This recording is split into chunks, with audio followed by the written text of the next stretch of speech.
United, united, united, anyị bụ ụmụada odozi obodo Nigeria, Oji River chapter.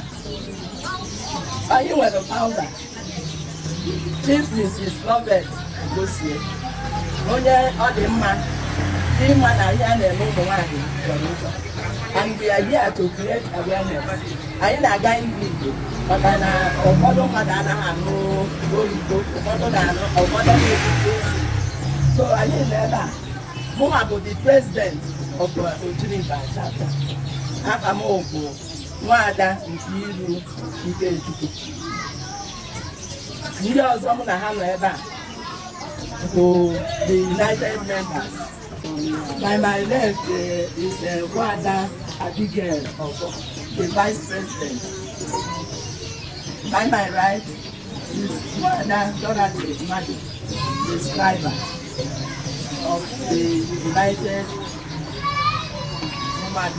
of International Nigeria. We meet Umuada Charity Ezako, social director of the club.